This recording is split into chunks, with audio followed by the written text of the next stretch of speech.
Welcome back to another episode of the Crypto Conversion Podcast. Good morning, noon, or night, whenever you're watching this. We appreciate it nonetheless. If you haven't yet, please like, comment, review, subscribe, download, subscribe for the podcast. If you're listening on the audio end, we appreciate it. Just trying to connect with other Christians that are into Web3 here at the Crypto Conversion Podcast. So any and all support is appreciated, and it just creates for more fun conversation in the comments. So, and joining me as usual, Connor and Matt. Guys, how are you doing this evening? I'm doing great. I'm excited for this conversation. Yeah, it's going to be an exciting conversation because today we're going to talk about what it takes to have a Web3 business. Just kind of the ins and outs of our everyday life. We all have jobs or have had jobs in some capacity, but adding Web3 elements to them kind of creates a nuanced approach to the way that we do things. And it could be exciting if more of those get implemented. And so we're going to talk about that kind of at a high level, kind of at a basic level. It's going to be a combination of both, but hopefully we give you some good content nonetheless. So let's get into the news this week. I just want to kick things off with what we saw on Monday with Credit Suisse in Switzerland. I firmly believe that that was a bank consolidation in the private sector in Switzerland to prevent the Swiss government from getting involved. I don't know what your guys' take was on it, but it was just kind of interesting seeing the different press conferences that were happening on the UBS side regarding the acquisition, some of the things that Credit Suisse was saying about why this happened. There's just a collection of just interesting comments and stories that were trying to be attributed to SVB, but I think Credit Suisse had been digging themselves their own hole for quite a while now. Thoughts? I don't have thoughts particularly on Credit Suisse, but I did find it interesting. I was listening to Balaji or Balaji. I don't know how we've decided we're going to pronounce his name, but I was listening to him today on the Bankless podcast. I think the episode they filmed either yesterday or the day before. Sure. But one thing that I kind of thought was interesting is he actually says this is a central bank problem. These bank failures, he doesn't blame them on the individual banks. He does blame it on the Fed itself and the way they're manipulating interest rates and creating a playing field that these banks can't really succeed in. And his kind of claim is that all of the banks are dealing with this. It's not just these isolated incidents. This really is a, systemic issue. Yeah, it makes sense, right? If the Fed raised rates to, what is it, 4.25% now, after the most recent rate hike, anybody, all these banks over the last few years when interest rates were super low, they kind of had to lock in, I think it was mortgage-backed securities in the case of SVB and or even just treasury bonds were locked in at these lower rates, and there's unrealized losses, right? There's almost hope that there isn't a bank run, until people aren't trying to withdraw until these things mature and they can get into lock this money into a higher interest yield thing. One thing I thought was interesting about the Credit Suisse. I think a lot of people are looking at the acquisition as, it's interesting to see the difference between SVB and Credit Suisse. So there's this acquisition, and everybody's looking at it as this huge failure of this bank, and it's getting acquired, and now you have this giant bank. And I almost think that nobody would have batted an eye, or we would have, but maybe not too much, if SVB was acquired by a larger bank, because it's not, it wasn't a top 5 bank. I forgot what we settled on last week, if it was top 8 or top 16, but it wasn't one of the biggest well-known banks. And so people would have said, oh, small bank failed, it got acquired by a bigger one. life goes on, right? But since this was such a big bank and it was able to be acquired by this other big bank, I don't know. I don't know what I'm trying to say about this. I just think it's kind of an interesting to look at the differences there. Who's So acquiring Credit Suisse again? what? Who's acquiring Credit Suisse? Credit Suisse? UBS. So that's the other big private bank in Switzerland. Okay. The interesting thing, so UBS, I believe it was the president of the bank there. I was watching some of his press conference, and he was alluding to Credit Suisse being a little too, what do you call it? Like, I guess kind of suffering from the same fate that SVB did in regards to spreading themselves too thin and being a little too risky. And he said that we're acquiring Credit Suisse to bring them into our more conservative culture of UBS. And so that's kind of like, tell me you're spreading yourself too thin, or buying too much of mortgage-backed securities without telling me you're doing that. And I think that he kind of did. He didn't let the cat out of the bag. Banks usually, it's they keep what's really going on under lock and key. But it was just kind of an interesting, the way the the public and press were, the statements just were very interesting. I think we can, let's create a new adjective for when a bank ends up like this.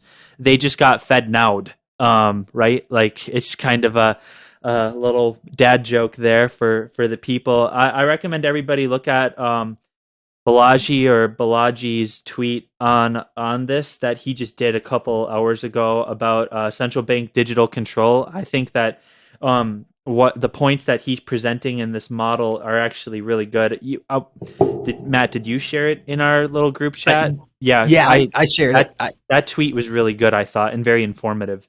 Balaji is definitely, and now at this point, I think we're all saying his name slightly differently, but Balaji, I think is, I mean, he's clearly a smart guy. And so he wants to be technically correct. And so that tweet in particular was a response to other people who are saying, no, Fed now is not a CBDC. It's not a central bank digital currency. And he said, okay, you're right. It is technically not a central bank digital currency. It's just the payment system, but it essentially has within it all of the things that people are worried about a CBDC doing. And he's like, okay, it's not technically a CBDC. It's just all the bad parts, or all the parts that get people worried. There's something, I forgot what the line was, but there was appropriate controls was something that is going to be applied to every transaction. And so it's like, ooh, what does that mean? That's that phrase was hidden somewhere on FedNow's website. And so if they and I know last week the line is complies with applicable controls. Applicable controls, complies with applicable controls. I know last week I was trying to be optimistic, to say, hey, let's call this the how things change very quickly, right? I was saying, let's call this the post office, right? We're going to say, hey, maybe this will drive other people to do it better. But it almost seems like they are trying to outcompete and draw competition away for convenience sake, because this is, I think, supposed to be a lot better than ACH. And I don't know if it's comparable to Zelle. I've never used Zelle, but definitely it's already better than ACH. And so if they just simply drive all the competition so that, the government has a monopoly on payment transfers, then this is, if it's not central bank digital currency, CBDC, it's, Balaji's point, it's still central bank digital control. They're controlling every digital payment. And so one thing I kind of thought about it, not to get like off topic on this, but like, it's almost like what made ACH like a better system than what FedNow is going to propose is that it's so like slow and old and difficult.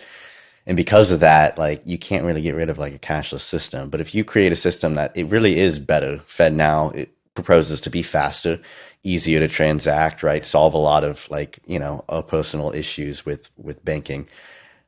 You create a system that makes it much easier to go ahead and centralize control, right? So it's almost like people's, well, at least the libertarian claim on government, like we want government to be slow, we want it to be kind of cumbersome, so that Yeah. regulation doesn't get passed so easily. And doesn't this speak to the, now let's get into the Christian component of this, is the fact that government is getting more involved in some of these things that they weren't. I mean, they were involved, but it was more so from a 30,000-foot view. Now it's like, let's get let's get our hands in and start, kneading the dough. Um, it comes down to the immorality of a culture as a whole, which causes the government to get more involved. The more government gets involved with the culture, it means that the culture itself is more immoral on its own. And that's just kind of the call that we have out of that, human drive to kind of be and live in our sin. And as Christians, we're called outside of that. And right now, it just seems like things keep going in certain directions. Government keeps getting more involved because things keep getting quote unquote worse. And I don't know what, and that's why I'm on a team of we need revival or bust. Like that's where I kind of sit with it. We haven't really talked about this yet, but that's just kind of my thoughts on it. Retrospectively looking at it. So let's go ahead, Matt. I know this wasn't in our lineup for the news, so I sorry for throwing Go this ahead, in there. yeah. But I had recently seen, I don't know if you all saw this, some representative in the House proposed a bill, and he did so. It was I saw the tweet from the Republican guy, and he said he proposed the bill with the Democrats, so they're trying to do this bipartisan thing, and they wanted, it was very simply written, and it is about developing blockchain development, and they want Was it Emmer?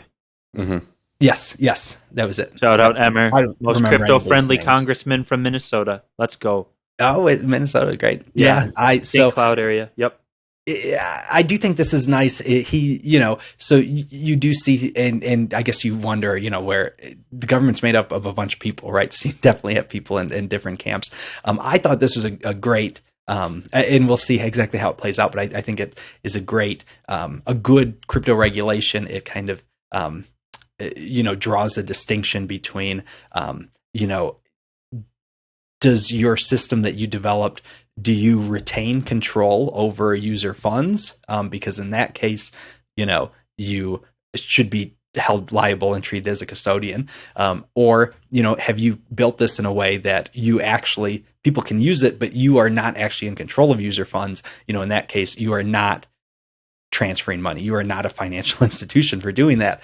And I know there's a case or two of politicians trying to get after, even people running nodes. There were certain, legislation maybe proposed or regulation proposed that, running a node might be considered, just by holding that information of people's transactions, might even be considered, processing those money transfers. And so this is a system that says, no, like, you don't have any control over that. So you are clearly not. I don't know. So I do want to say, I think there's light out there, and there's definitely good and bad stuff being proposed out there. And so I'd like to not only discourage the bad, but also encourage some of the good stuff going on out there. Absolutely. And I spoke with my congressman about this a couple of weeks ago with, pushing whatever Emmer is doing, because Tom Emmer is going to be on our side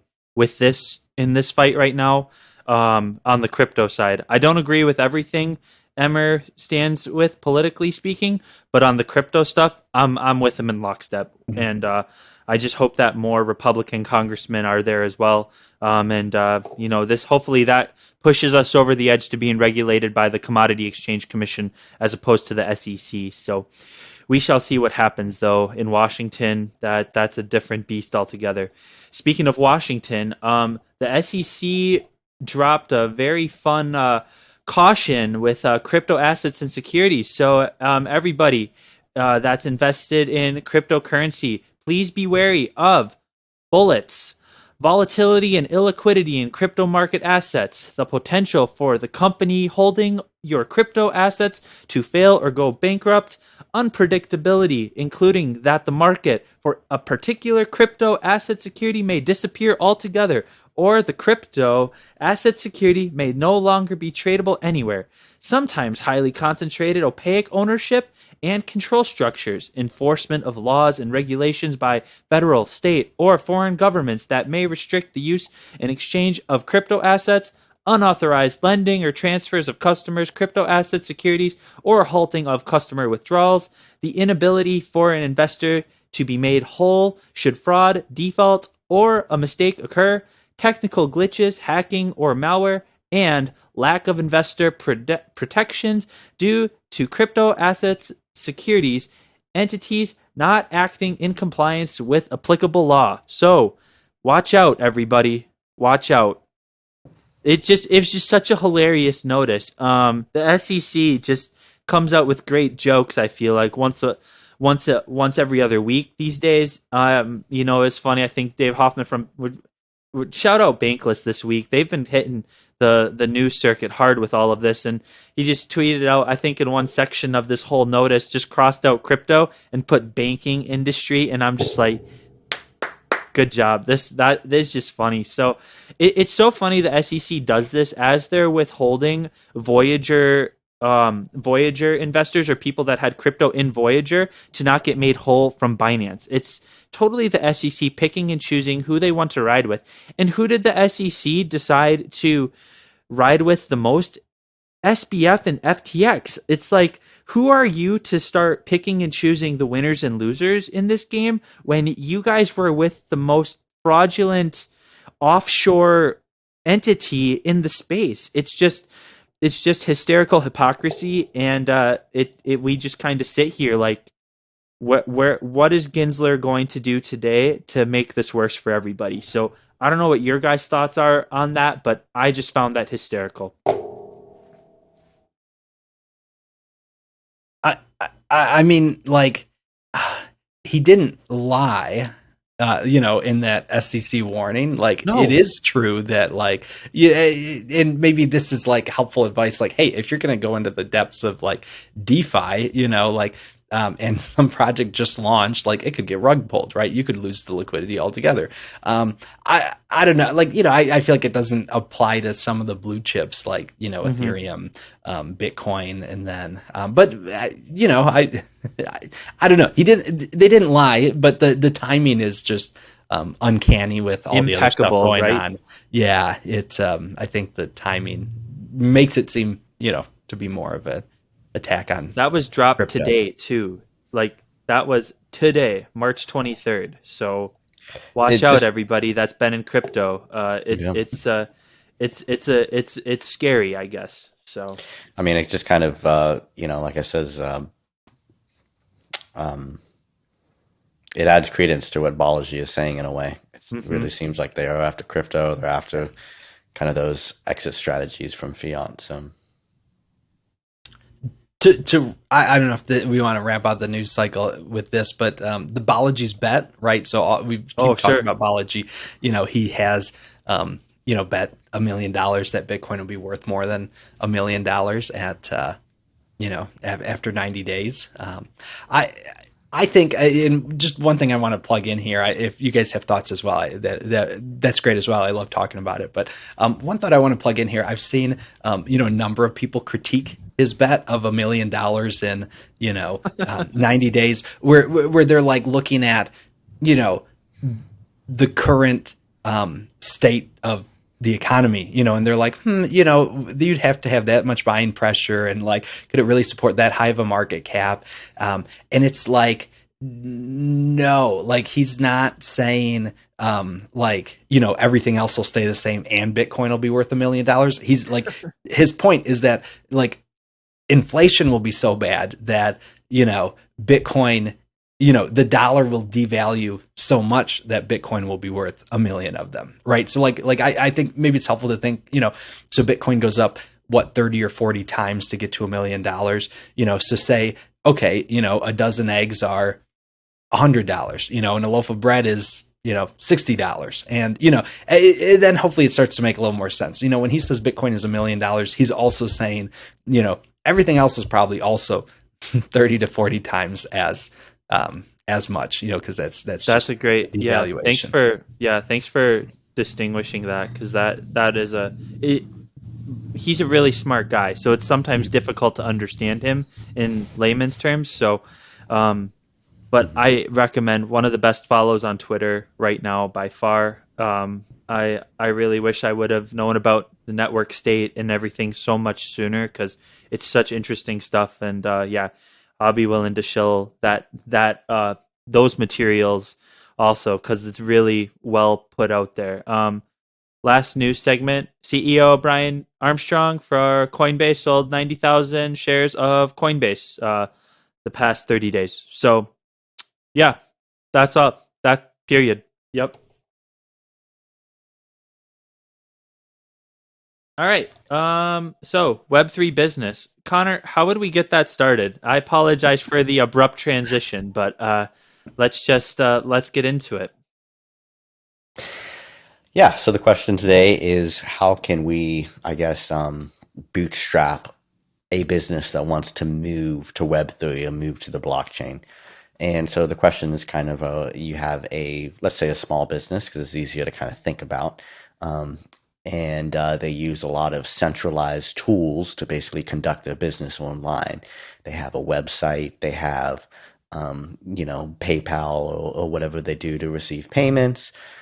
They're going to have, they have to have some way to communicate with their clients. They're going to need some way to promote their business online.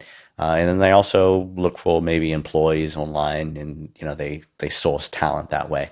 There's a few activities, maybe there's some more that I didn't list there, but there's a few other ways that they're going to use the internet to basically run their business. And most companies, it's very rare to find a company today, I think we can all agree, that is totally offline, that runs business without using the internet at all. Most of them rely on the internet in pretty sizable ways.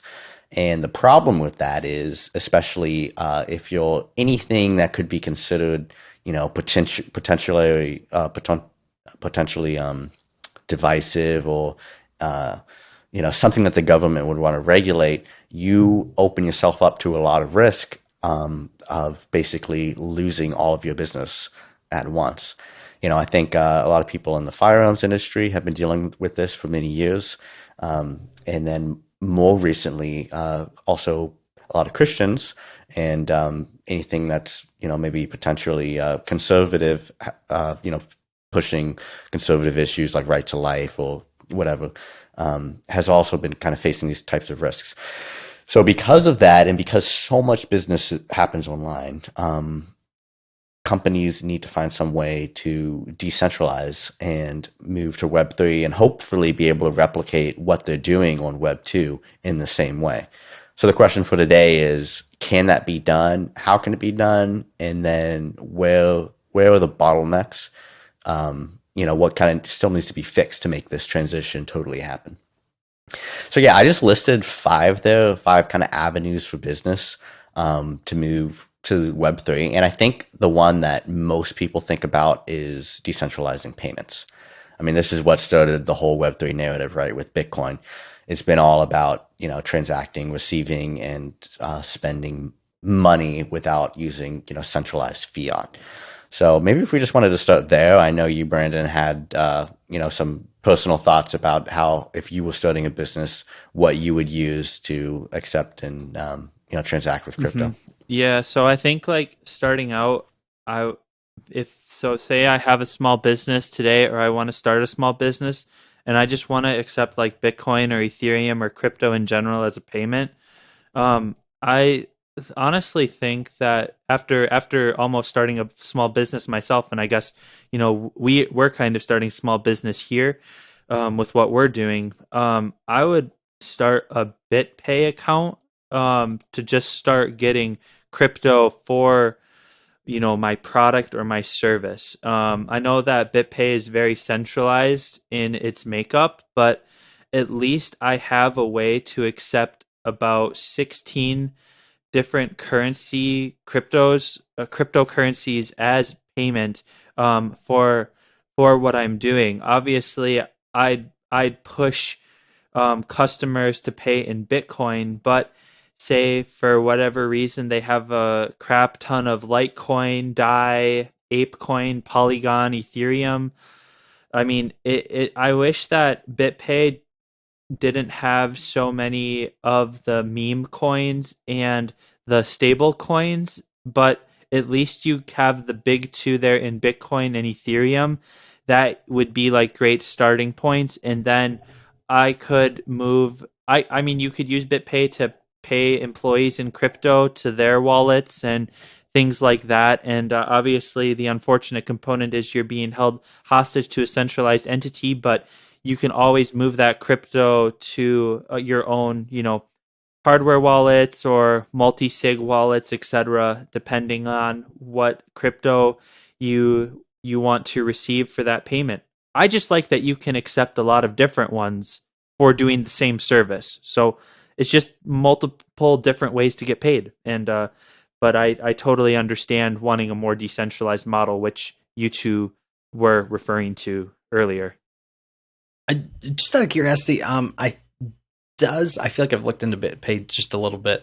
Do they swap it kind of on the spot? So like I say, I let BitPay know that I want to get paid in Bitcoin. And so even if somebody uses Litecoin, it like, do you know if they do that? Like they So handle the swaps? I don't know if they have that swap feature, but I'm pretty sure you have to enable the different currencies you want to get paid in. So I for me, if I'm starting a small business, I want to get paid as many ways possible. So Sure. I would just open up all of them, but I totally understand if you're like I'm team Bitcoin for life and I want to have that more than anything else and you just have customers pay you in Bitcoin or ETH even. So I'm pretty sure you can control those levers behind the scenes. I haven't tested it out myself. I really want to, but I think you have the ability to control that.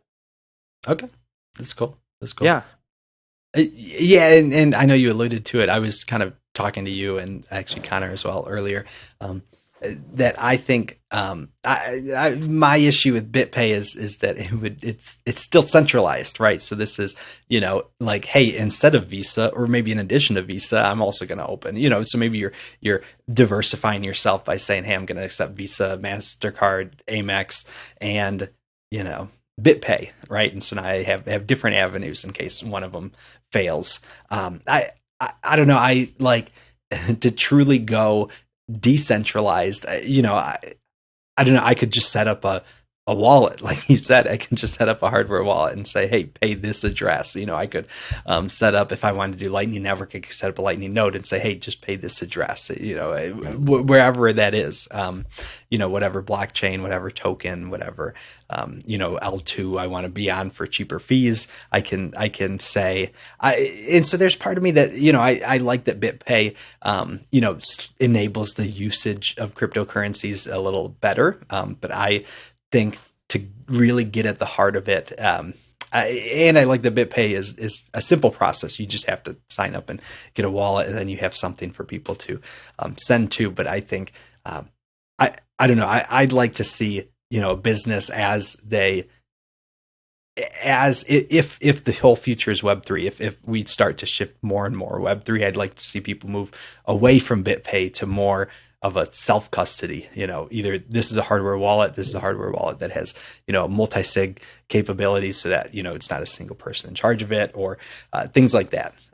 I'd like to just see more things like that. Connor, I know you had a couple other options that were not BitPay. I don't know. I didn't look into them enough though to see whether or not they were more or less centralized or decentralized. Yeah, I think one interesting option is Strike, which is Jack Mallow's kind of payment ecosystem that he's been developing, and he's a super pro Bitcoin guy. If you don't know him, he's been a speaker at the Bitcoin conference a couple of years, and is kind of pioneering a lot of Lightning Network solutions for payment, for receiving and sending payments. Strike with a K, not Strike with a K. Stripe, not Stripe. Yeah.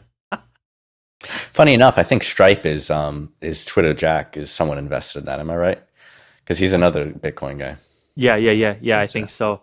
I I could be just wrong. love that Strike and Stripe are both payment, but it's like it's so different because Stripe is like what every small online Shopify store uses, and then Strike is like totally not what Stripe is from a centralization standpoint. Well, the interesting thing about what Jack Mahler was working on, and I haven't seen this develop, but supposedly he was in talks to basically open up crypto payments at companies so that you could go to like big name companies like Yeah, Walmart or your grocery store or gas CVS. I think he was in talk with like CVS and Walgreens and things like that, and you could cool. pay them from your Lightning wallet with Strike, and the company would receive it, and of course the Strike app would automatically convert it to money that CVS and Walgreens wants.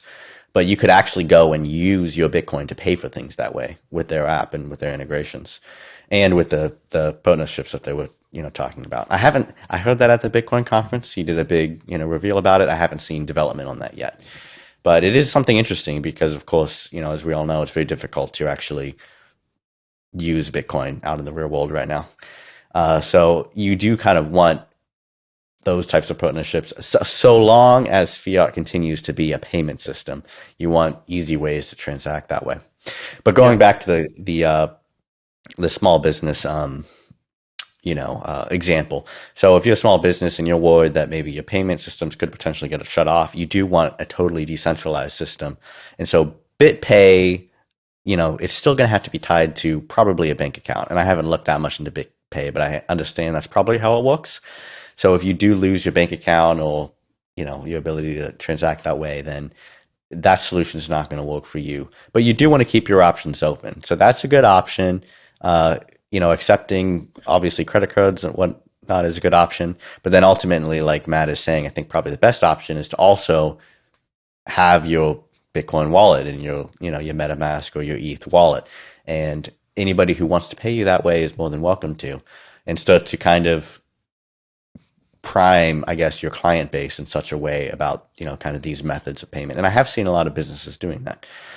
Is because it's becoming easier to do. So that's a good solution. And then the only other one that I did look into was this one that was called BTC Pay, not BitPay, BTC Pay. And that's Bitcoin only. But what was interesting about it is, particularly I was looking at for a financial planner I help. She invoices a lot of her clients. So she needed something that would allow her to invoice a client and then maybe they pay a week later. So if you invoice them in Bitcoin, a week later, the value of Bitcoin has changed. That makes it very difficult to deal with yeah, without using some sort of centralized service like Strike. So what was interesting about BTC Pay is you could host your own server basically with this application, and then you could invoice your clients for whatever the value is that you need them to pay in, say, fiat. And then it opens at the moment of payment when they decide to pay. Maybe it's a week later, maybe it's a month later. It opens up the portal to pay, and it does that conversion right there in the moment, so that you're getting in Bitcoin the amount that you actually need, right? And it's self-hosted, so there's no centralized risk that way, which is very convenient. Of course, the only problem with all of these is that the small businesses kind of opened up to the risk of you're holding Bitcoin now, and yeah, that could potentially lose value, right? But you have options, which is what's interesting with decentralized payments. Now you can choose to hold your Bitcoin, or you can choose to trade it for stable coins. You can choose whatever you want with it, but you can't they can't stop people from paying you, which is what makes a I decentralized yeah, system so much better, right? I like that. It almost seems like BTC Pay is the opposite of Strike. Strike, Right. the customer pays in Bitcoin, on the Lightning Network, and then it converts to fiat for the person getting paid. And then BTC Pay, it sounds like the opposite, like that the other person's paying in fiat, and then it's converting to the value. It's. Or are you saying that I they're still paying in Bitcoin, but it's the value is changing to whenever they actually pay me? Sorry, with BTC Pay, Yeah, with BTC Pay. the customer is paying in Bitcoin, Okay. but the value the value of Bitcoin that they're paying, I see. Okay. yeah, it gets set at the point of payment, right? So it allows invoices to work that way. So one thing I forgot to mention about Strike, though, is Strike integrates with, I believe, from what I remember, integrates with your Lightning wallet. So you can accept BTC directly to your Lightning wallet, or you can choose to use Strike's fiat conversion to automatically convert it to cash, so or to USD. Um, so it is friendly to people who prefer to transact mostly with Bitcoin, but then also sometimes need, to lock in how much money they're getting and not subject it to price risk. Sure. What else That do you makes sense. need for Web3 business? Yeah, I figured we could kind of just go down and kind of just game theory this out. Okay, I'm a small business. What aspects of my presence online do I need to move to the blockchain? So yeah, payments is a big one. The next big one in my mind is your website. Like, can you have a decentralized website? Because that is a big risk. You do see websites going down because usually what happens is either, we saw this. I'm trying to think. What was it? It was the social media, the Parler, right? Yeah, You guys Parler remember? got canceled because they were on the AWS servers. Right. Amazon Web Services. And after January 6th, they were saying that, Yeah. people who organized January 6th were using Parler and coordinating, which, funny enough, that wasn't really the case. Parler wasn't used that much at all. But they No. did decide to go after Parler because of that. And Amazon Web Services basically terminated their hosting, right? So the website disappears like that. And And you then see and this then happening. the CEO for Parler gets famous, and then turns out he's not even like he's not even legit with what the site stands for to begin with. It was just an irony of circumstances. So Yeah. yeah, but not to get off topic.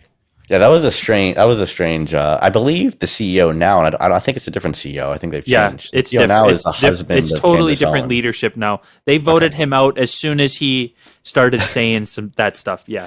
Yeah, interesting case.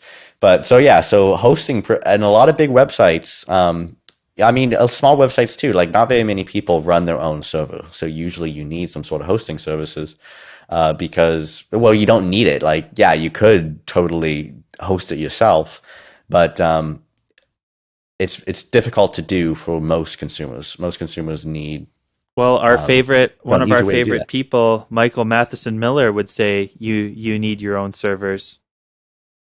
Very much Yeah, so. and I mean, from the Catholic Crypto Conference, we all remember I think Brian Brown, who runs what is it, the Sure. Institute for Marriage or something like that. Something like that. But yeah, so he was dealing with that as well. With he's building a decentralized kind of cloud server, not decentralized, sorry, a it's partially decentralized, but it's a large cloud server hosting solution for companies that are at that kind of risk That's because awesome. they won't Mhm. censor, which is good. But of course, there is also Web3 solutions. Sure. So you have that, you have the hosting problem, and then you also have the domain name problem. And DNS is good. Once you buy a domain name, you can pretty much keep it. DNS is a nonprofit. I don't know what do you call that kind of collective. Um, it's a public good, I guess, is what you would call it. They don't so far, and it's not that this is impossible, but once you buy your domain name, basically, you're good to go. You can keep it. You do have to renew it. But actually, the problem is the registrars, which are kind of the go-betweens, because you don't interact directly with DNS. These big registrars do. So you basically need to register your domain name through one of these registrars. And what happens is a lot of these registrars will drop, certain domain name holders from the service, which means that if they drop you, if you go to Google Chrome or whatever and you type in we're on twitter.com, and if Twitter gets dropped, then it's not going to make that connection.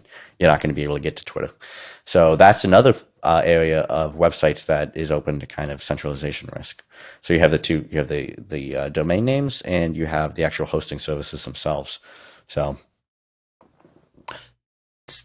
So I am curious what the thoughts are around that. I know IPFS can host a website, but I think I like to me it seems like IPFS would be good to host a static website.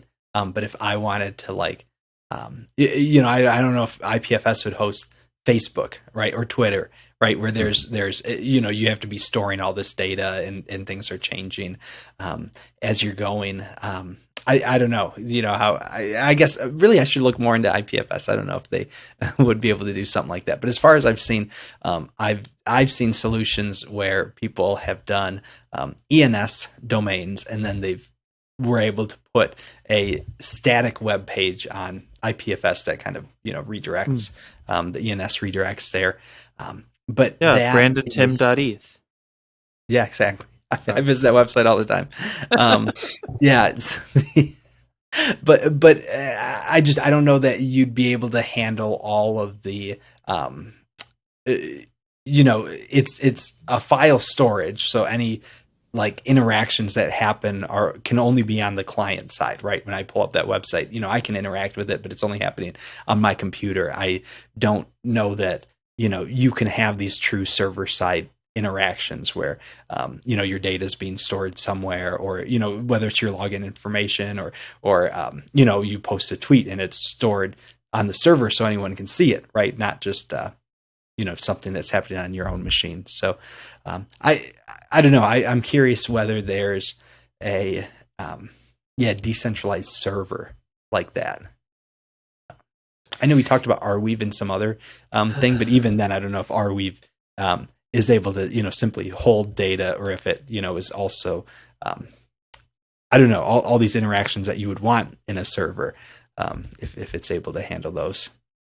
I think that's the most difficult part is kind of handling, like you say, the interactions, because actually, believe it or not, so a lot of blockchain front ends are not decentralized.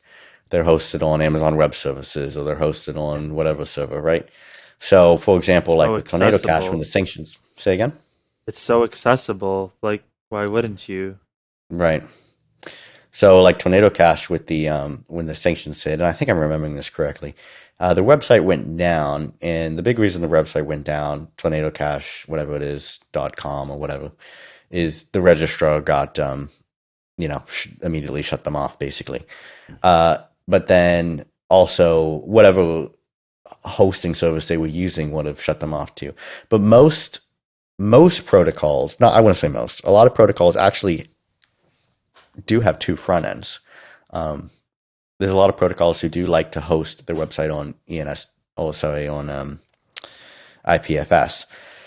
So I'm trying to think like it is a very simple, right, graphic user interface in a way, and you're pretty much just entering your wallet address or whatever your amount. You're performing interactions on the blockchain. So in a sense, the blockchain is the server, and that's kind of what Web3 ultimately is intending to do.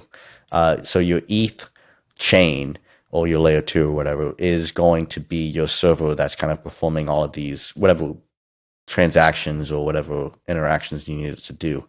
And then IPFS is just your face in a way. It's just file storage. Mhm.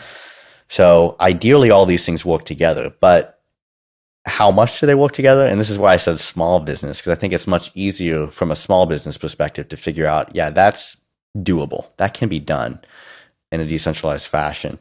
But the reason Brian Brown is kind of creating his hosting service is because you need for big companies, you kind of need a more optimized system. And I'm not so sure that Web3 can do that yet. I'm not sure it can Yeah, either, but I don't feel like there's a at a lot of people who've corporate tried. level, that's a different conversation, I think, for another episode with Yeah. somebody that might be a little more savvy in that world than Mhm. ourselves. Because at a corporate level, you're talking about a board, shareholders, a lot of different entities that kind of have the whole eyes on them from a 30,000 foot view. So, well, not 30,000 even. It's can sometimes be a lot closer than that. So, it's not the it would definitely be more beneficial at a small business level in the state that we're in right now, at least. Mhm. I guess so. Like I was talking like Facebook and Twitter. In a sense, Noster is doing that. I know we've mentioned them a few times. It's a Yeah. decentralized Twitter, if you will, and I suppose it could also be, if you interface it the right way, you could, create something that looks like Telegram and a few other platforms, I believe. Um, but even that, I guess that is less, um, gosh, sorry, I'm trying to think of how to say this. Like that is a specific type of platform that they built a specific type of decentralized solution to. Right. So it's not like, oh, Facebook wants to host their stuff somewhere, so they're going to host it. This is how they would do it. It's like, okay, no, if you want to run a messaging platform, Noster will cover it. They won't be able to cover, I don't know, any other type of thing, but it will be able to cover that. But that is good because it is, again, similar. You have, however it works on the back end is the server. Then you can interface it, however you want, and that it's like you said, it's the front end and the server are kind of separated like that. Yeah, Web3 separates the servers and the kind of the file storage front ends in a way that we don't really think about, I think, in traditional computing. At least I don't. But yeah, so to that point, though, I think it's doable for most small businesses to fully host their website on, say, IPFS, because you can host HTML basically, right? Any HTML website on IPFS. And there's a number of services out there that I've looked into that try to make this as easy as possible for people who maybe aren't technically savvy, right? A lot of companies use WordPress. Obviously, you can't host WordPress on IPFS, but you can host the HTML output that WordPress is creating on IPFS. So because of that, there's a number of services that kind of help you basically create your website and then post it to IPFS for you. And then with your ENS domain, which we've talked about in the past, you can buy an ENS name, right? And you can point that to an IPFS hash location.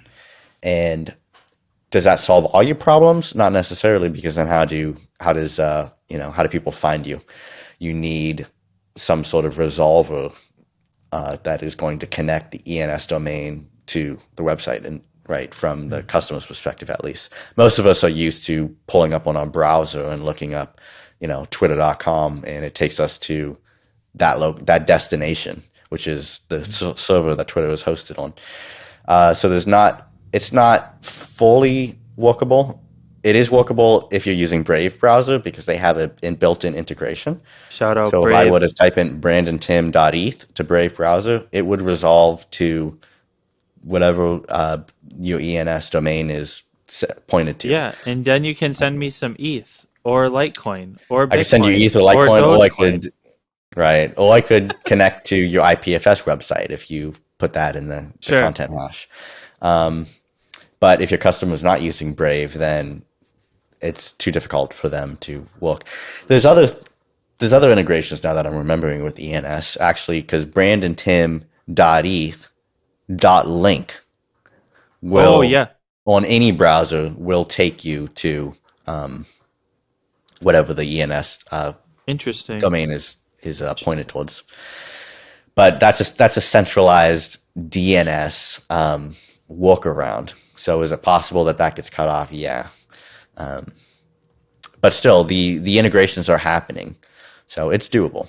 You can host a website on Web3 now. That's awesome. What's next? I think the next biggest thing that you would have to find a way to solve is like, how do you communicate with your clients, right?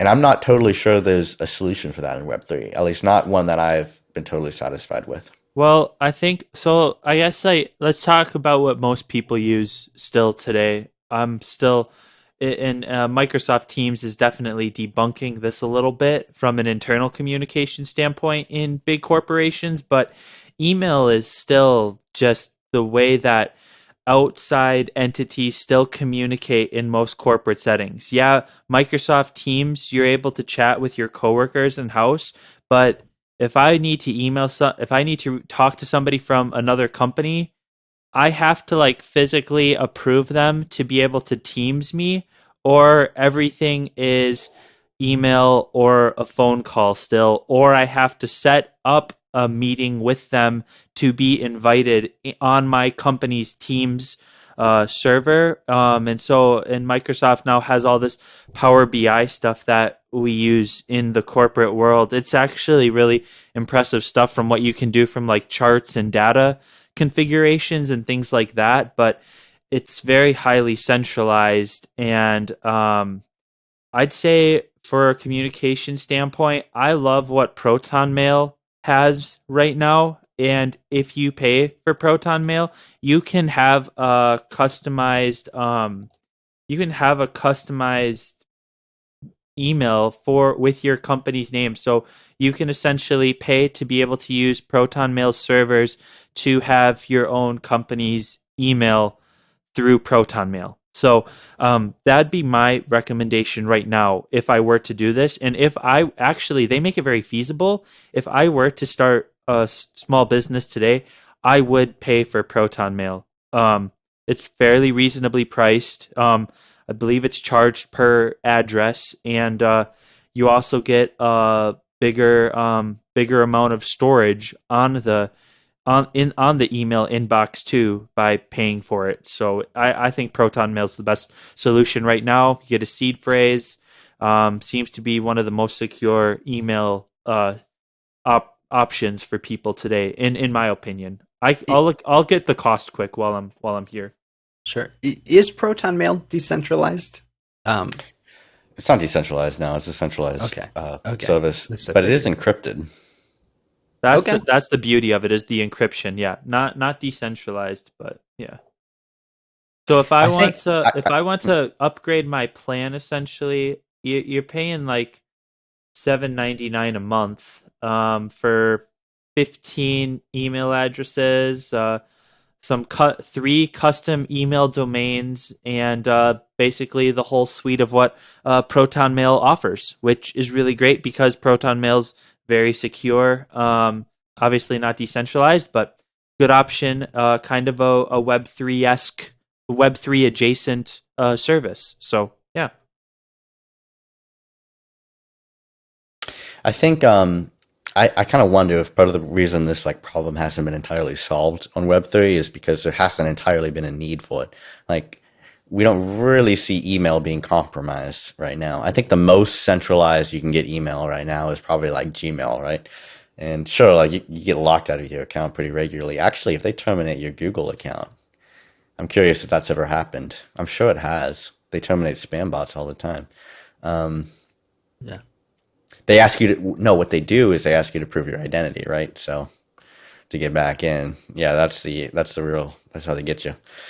But yeah, I feel like there's enough diversity of solutions out there, and the beauty of it is, of course, the email standard is a protocol is standardized, so you could use any other service and communicate with anybody else's email, right? So, but the one problem with Web3 is the public nature of the blockchain, and I feel like you have to solve for privacy to really make Web3 communications work, which is really a shame that they're going after Tornado Cash and other privacy protocols, because that's kind of really the basis of a lot of what happens online. Like you need privacy. Like I feel like you would but need we the don't Web3 want people communications. communicating with North Korea, Connor. So I know. yeah. Like you need ZK Snark technology. That's really the solution in the Web3 world. Is you need that, but applied to like a messaging system. Sure. Well, I wonder if you need that or if you need so ZK Snark helps with Tornado Cash, but you just need encryption, right? To say, you know, if every message is encrypted in a way that, you know, my private key can unlock, you know, the message and I can read it, then I wouldn't need, you know what I'm saying? Like you could put every message on the blockchain, you know, and it's nobody can read them, you know, unless somebody had the correct private key. I don't know how you would do that. Yeah. I'm not that skilled Well, at doing yeah, these maybe things, like I but I don't think fully understand. Mhm. if you have something that's encrypted and it's released, then only someone with the key can open it, right? They can't, you know. I don't know. And so that might be nice. I am curious though whether and so that would be maybe a true blockchain solution if you're publishing all the messages on the blockchain. But even if you were trying to integrate a Web3, um, gosh, I'm just trying to think of this. And I like you said the email like protocol is standard, so that obviously any email address can send an email to any email address. I think the problem if you wanted a Web3 version is you'd have to like bootstrap it somehow so that you could have a hybrid, right? Like it's not like, oh, I can only email people in Web3, but like because everybody else uses email so much, you need a solution that at least temporarily does both. Like a Yeah. bridge, a Yeah, bridge of and even if it sorts. did both, even if like I had my you know my email address at Matt at cryptoconversion.eth, right? Is my See, email. and you create a bridge for that though. The guaranteed security might not be there, unfortunately, and that's that'd be an interesting one to think about. Is like how Yeah, could you keep it interoperable so that if you did try to convert to the dark side of Web3, would you still be able to reach out to the muggles that are still in Web 2? So sure. that's all the things that worth But considering for It's sure. kind of the same but thing with the payment system, right? Can you have yeah, something that does both? And that's Yep. kind of what's Hmm. nice about like Strike is Yep. that you can do both. But no, and I guess you're right. That is a good parallel to the payment system because I'm saying I either need Matt at cryptoconversion.eth and Matt at cryptoconversion.com for yep, like to be able to send emails with people in the yep, .com world and to send emails to people in the Web3 world, right? Or yeah, like I wonder if there'll be a solution where somebody says, "Hey, look, I'm going to make something that hosts normal mail for a .eth account." yeah, But you could also send, if you're sending to another .eth, it would. I don't know. I guess I wonder whether you will see a hybrid solution or if we'll see just a competing solution. So you'll have to have two accounts to say I'm going to do the Web 2 way and the Web 3 way. Sure. I don't yeah. know. I have seen an interesting project that that is supposedly using ENS to send communications and they're encrypted. I saw this probably 8 or 9 months ago, and I haven't kept up with it. It was called DM3, but it was an interesting proposal, and they were looking for grants to continue developing that protocol. So that would allow you to basically send encrypted messages to other ENS names, right? Mhm. And with the encryption, of course, the privacy. So it has a lot of good solutions there. I'm not so sure it would solve the problem that you're speaking of, which is like, okay, then how do I use that to communicate with someone that's not on Web3? The only thing I am curious about is, like you say, right? A lot of people who have business emails have their business email tied directly to the domain. So it's going to be right, Matt at I don't actually know how to pronounce your last name, Sure. Bagazinski.com, right? So ENS does allow you to port in your old domain. If you wanted to use that as your Web3 identity, you could port in a name that you have from DNS and use basically ENS's hashing, database to connect wallet addresses and everything else to that name. So I'm somewhat curious if you had a mail protocol that worked through ENS, if you could then have a workaround that also allowed it to connect to your Web2 email and maybe integrate things that way. Mhm. Again, I really don't know, but just a thought. Sure. Um, sorry, I am looking at the time, and not that we're on a strict schedule, but I was curious, kind of, if you wouldn't mind if I threw in. I know we were talking about ticketing and things like that before, some kind of special cases. Yeah. Yeah, so I think if we're talking about Web3 businesses, I think there is a case to be made.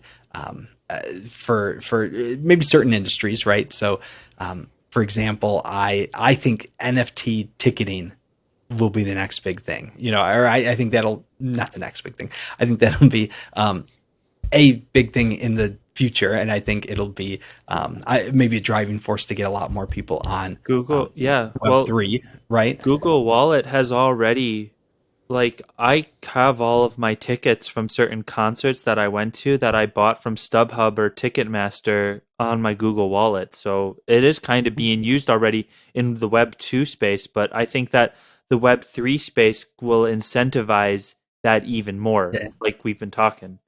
For sure. Yeah, exactly. No, and I want to mention that too, right? You have a Google Wallet or an Apple Wallet, and it holds your tickets, right? And especially with Apple Pay, I think there's Google Pay as well, right? Yep. Like they're poising themselves like in the right position to, say, all right, okay, now it's a crypto, and now it interacts with the blockchain. Like they're already doing all these things just internally. But what I want to be particular about is that I think Web3 can help cut out the middleman with some of these things. So like an airline, if you buy an airplane ticket, like you buy it from the airline. Like if you go through a third party like Expedia or any of those other travel websites, like you're still buying the ticket from the airline company. And you can't themselves. resell it. And you can't resell it. Yes, which is interesting, right? And I still think the airlines could do things like that in a Web3 environment. And we can maybe talk about that as well. But I think we can solve that though. Like I think we should be able to resell our airline tickets. Sure, but I do think, I don't like an airline might want to put restrictions on that. So I was going to say airline is one thing, and then, but you have tickets the other way, right? Or like, sorry, everything's a ticket.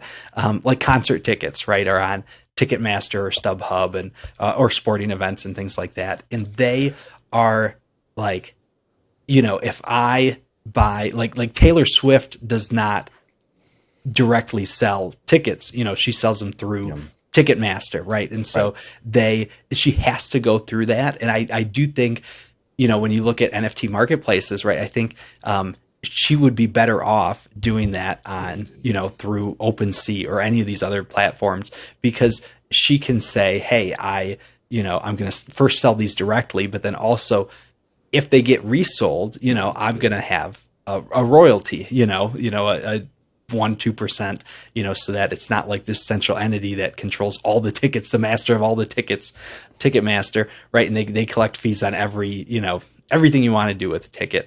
But if you didn't mind if these things get resold, you get a little cut of, the profit someone gets if they do buy and sell it. I think they're in a good position, or they like music artists should be in that position, right? It would really benefit them, a lot more than using, give some competition to Ticketmaster. Right. But then with airlines, right, if you do want to, and that's the beauty of NFTs, the beauty of smart contracts, right? I could put restrictions, right? I could say, hey, this can only be transferred through this particular marketplace or through this particular smart contract that where I, either whitelist or blacklist people, to say, hey, if you do want to resell this, it has to be done through this. It can't, it's not like you can post your, plane ticket to, Dubai on OpenSea and anybody could buy it in the world. But, maybe they have a special platform that's KYC or that's, and still you're using Web3, you're putting your personal restrictions and regulations, because yes, we're not decentralizing this airline company, like they are the airline company, right? And they want, they don't want anyone on the no-fly list to fly. They want, I don't know. I imagine they'd want to. Yeah, you could code applicable right. controls into the smart contract. Right? You can, but that's the beauty of smart contracts. And then, it's up to you to use them or not, right? Exactly. Yeah, and then, with the airlines, whoever buys the ticket, does the flight, gets a little kickback with some crypto bonus miles, which is actually cryptocurrency on the blockchain. I would not invest in it though; extremely volatile. Connor, I just wanted to touch on one of the other pieces that you were talking about with this was with recruiting. in terms of, getting people to work for you. And two resources that I like a little bit, cryptojobslist.com and then jobs3.io, I think are great platforms for posting jobs. And I know that those sites get fed into other crypto job networks, and it doesn't necessarily have to be like a crypto job in the sense of like a developer or working for a crypto project. I'm pretty sure you can post jobs on those sites that are just, hey, do you want to work for a company that is doing things the Web3 way? And I think that that would be applicable to the recruiting component of this. I think the biggest one is Web3.career. I think That's another one this too, yeah. that's like the standard in the Web3 world right now. But the only problem with those is those are just centrally Yeah. hosted websites that are offering jobs, job networks. There's nothing particularly Web3 about them. I have some interesting thoughts on that world, but I think we can probably save it for another episode. Okay. No, I just wanted to bring it up since it's a component I to agree. Yeah, business it is and something that is not really. I don't think there's fully a solution for that either. I think probably it's going to look something like Nostr or something like okay. Decel, in that you need kind of that type of application. Like a decentralized social media lends itself very well to a decentralized jobs network, kind of like a Sure. LinkedIn, right? I almost wonder if you could have like a smart contract like bounty system, or like if maybe there's a way to prove that you develop this, which then releases the funds from the smart contract. So then it's truly decentralized. It's whoever develops this can claim it, right? You know, I Yeah. I don't know. I wonder if there's things like that. That would be again, Well, really, truly what we ought to be talking decentralized. You about don't for this know discussion, maybe we should completely just do this anonymous. like next episode, is just talk about how DAOs basically acquire talent and coordinate, There's jobs. there's Exactly, there's a very project similar. out there that I heard on the Tim Ferriss podcast one time. I completely forgot what it was called, but essentially this guy was paying anybody in the world in crypto that could like do mundane tasks, and all they needed was a computer. And the question was like, can you complete this task first? And if you're the one that completes this task, he would like give a description of the task, and then basically the bounty slash reward was like X amount of Bitcoin or X amount of Ethereum. I'll have to look because I used to be subscribed to it, and it was really cool because anybody in the world had the opportunity to take a stab at it. And if they could ultimately come up with the best solution or solve it, they were awarded the crypto. So it Was was a it done really cool automatically with a smart concept. contract, like Matt was What? talking about? Is it done automatically with a smart contract, or does somebody have to approve it?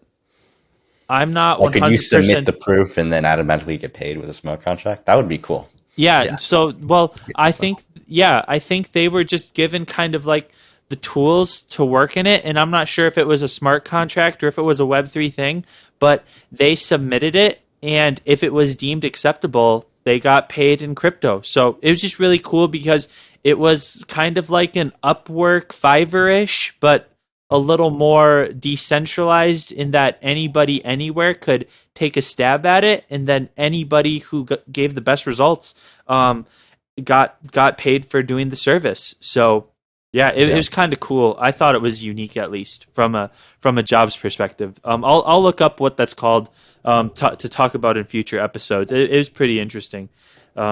Yeah, Tim Ferriss has some interesting people on.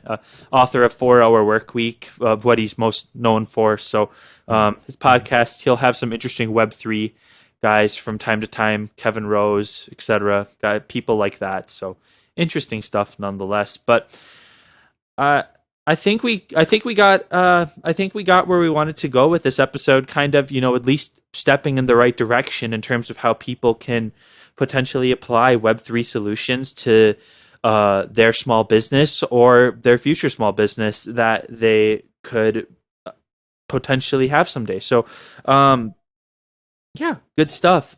This was a fun episode. Had a lot of good conversation on this topic, and definitely there's going to be more stuff that comes out from a Web3 solution standpoint that we'll be able to bring up and talk about. I mean, shoot, like just what Nostr has done in itself has been fascinating this year, and all the entities that are surrounding that in terms of that being created, and we'll see what happens next, I guess. Again, this has been the Crypto Conversion Podcast. We appreciate you all for taking a listen, watching us on the YouTube if you've made it this far, and we hope to see you on the next episode.